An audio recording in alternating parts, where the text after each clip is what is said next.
मुख्यमंत्री रेखा गुप्ता पर आज सुबह उस वक्त हमला हुआ जब वो अपने सरकारी आवास पर जन सुनवाई कर रही थी। एक व्यक्ति ने पहले उन्हें शिकायत पर पत्र सौंपा और फिर अचानक उन पर हमला बोल दिया। बताया जा रहा है कि आरोपी ने सीएम को थप्पड़ मारा और बाल खींचने की कोशिश की। आरोपी इस वक्त पुलिस की शिकंजे में है और उससे पूछताछ लगातार जारी है। रेखा गुप्ता पर हमले को बड़ी साजिश के एंगल से भी देखा जा रहा है। बीजेपी नेताओं के मुताबिक मुख्यमंत्री को जान से मारने की साजिश थी।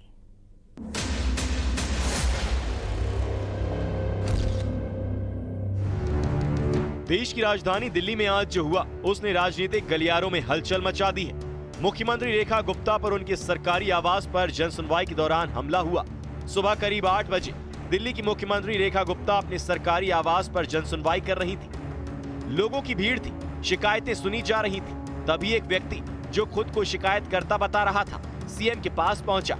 उसने पहले कुछ कागजात सौंपे और जैसे ही सीएम ने ध्यान दिया उसने अचानक हाथ पकड़कर खींचने की कोशिश की और थप्पड़ मार दिया। अफरा तफरी मच गई। सुरक्षा कर्मियों ने तुरंत आरोपी को काबू में लिया। सीएम को हल्की चोटें आई हैं, लेकिन वो स्थिर हैं। पुलिस ने उसे मौके पर ही हिरासत में ले लिया और अब उससे पूछताछ की जा रही है। शुरुआती जांच में सामने आया कि आरोपी के पास कोर्ट से जुड़े दस्तावेज भी थे। आरोपी की पहचान राजेश भाई खिमजी भाई सक्रिया के रूप में हुई है, जिसकी उम्र 41 साल बताई जा रही है। बताया जा रहा है दिल्ली की मुख्यमंत्री पर हमला करने वाला राजेश सक्रिया एक ऑटो चालक है जो खुद को पशु प्रेमी बताता है। वो सुप्रीम कोर्ट के उस आदेश से बेहद परेशान था जिसमें दिल्ली की सड़कों से आवारा कुत्तों को हटाकर शेल्टर में भेजने की बात कही गई थी। राजेश की मां के मुताबिक उसका मानसिक संतुलन ठीक नहीं है।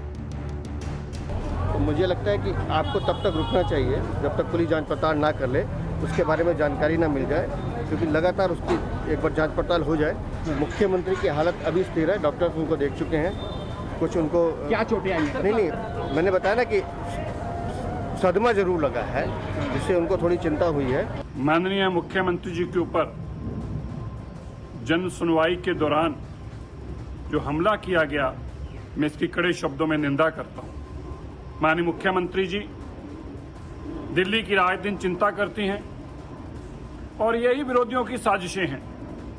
उनसे ये बर्दाश्त नहीं होता कि एक मुख्यमंत्री कितने घंटे पब्लिक के बीच में रहता है। दिल्ली की सियासत में मुख्यमंत्री पर हमले की गूंज है। मुख्यमंत्री रेखा गुप्ता पर हुए हमले को दिल्ली सरकार के मंत्री बड़ी साजिश करार दे रहे हैं। दिल्ली सरकार में मंत्री कपिल मिश्रा के मुताबिक मुख्यमंत्री को जान से मारने की बड़ी साजिश रची गई थी और आरोपी हमला करने के मकसद से ही आया था। कपिल मिश्रा का दावा है कि इस साजिश में और लोग शामिल हो सकते हैं। शर्मनाक हमला है।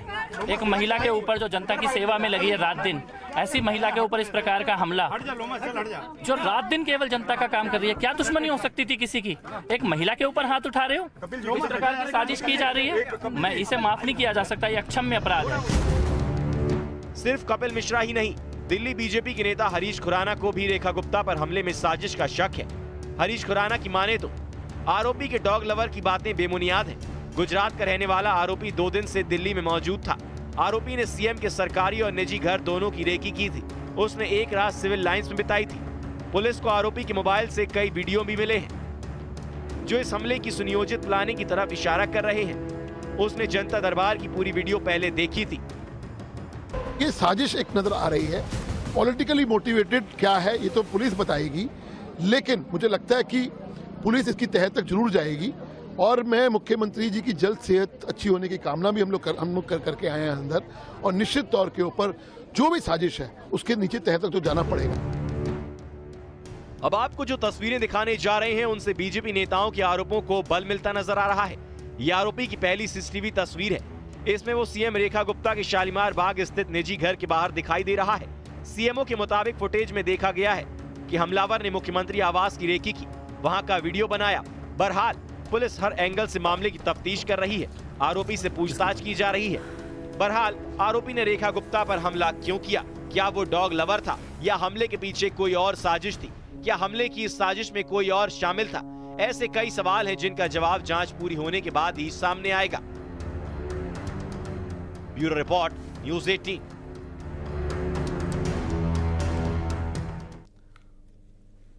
और इस समय उत्तर प्रदेश के 3 जिलाधिकारी काफी चर्चाओं में हैं। दरअसल इन 3 IAS अधिकारियों ने समाजवादी पार्टी के मुखिया और यूपी के पूर्व मुख्यमंत्री अखिलेश यादव को जवाब दिया।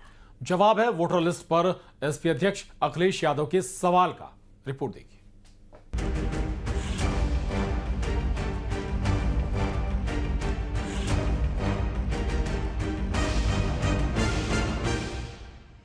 वोटर लिस्ट पर अखिलेश यादव के सवाल पर नई तकरार बढ़ गई है। सोशल मीडिया से लेकर दिल्ली संसद के बाहर तक अखिलेश यादव ने 2022 चुनाव के मतदाता लिस्ट को लेकर सवाल उठाए।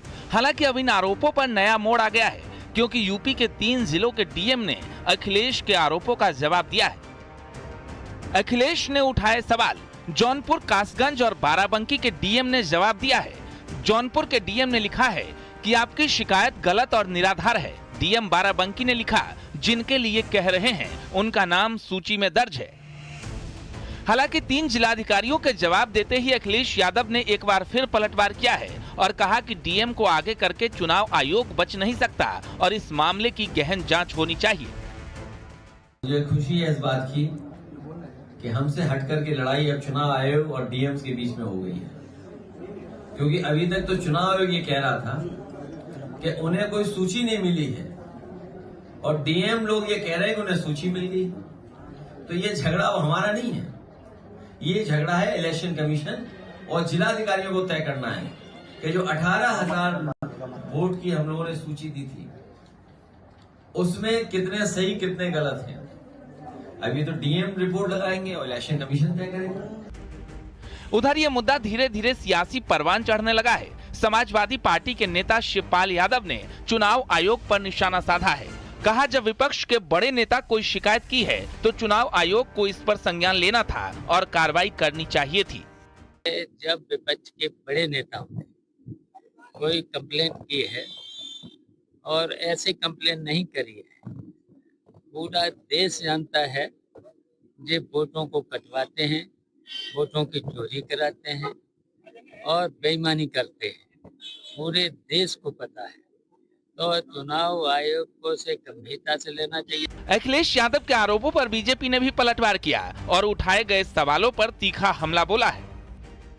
उत्तर प्रदेश में अखिलेश यादव ने मतदाता सूची में गड़बड़ी के जो आरोप लगाए थे, अब जिलेवार जिलाधिकारी जब तथ्यों के साथ अपना जवाब दे रहे हैं तो अखिलेश यादव तिल मिला रहे हैं। अखिलेश जी, हार को स्वीकार करना सीखिए। हार का ठीकरा कभी ईवीएम पर, कभी मतदाता सूची पर और अन्य कारणों पर डालकर हार से नहीं बच सकते। फिलहाल इस मुद्दे पर नया संग्राम देखने को मिलने लगा है। वोटर लिस्ट में गड़बड़ी के जिस मुद्दे को विपक्ष उठा के चुनावी प्रक्रिया को कटघरे में खड़ा कर रहा है, उस मुद्दे में रोचक मोड़ आ गया है। अब देखना होगा कि ये वार पलटवार का दौर कहां थमता है। सपा मुखिया अखिलेश यादव को 3 जिलों के जिलाधिकारियों ने तथ्यों के साथ में जवाब दिया, जो उन्होंने ट्वीट किया था। ट्वीट पर ही रिप्लाई किया उन जिलों के जिलाधिकारियों ने बाकायदा तथ्यों के साथ में। यही नहीं, लखनऊ के भी जिला निर्वाचन अधिकारी ने जो अखिलेश यादव ने मुद्दे उठाए थे उनका तथ्यों के साथ में जवाब दिया। यानी कि एक बात साफ है कि जो मुद्दे अखिलेश यादव वोटों में गड़बड़ी को लेकर उठा रहे हैं, उनका सीधे तौर पर प्रशासन जवाब देने में जुट गया है। कैमरामैन रवि के साथ संकेत मिश्रा, न्यूज़ 18 लखनऊ।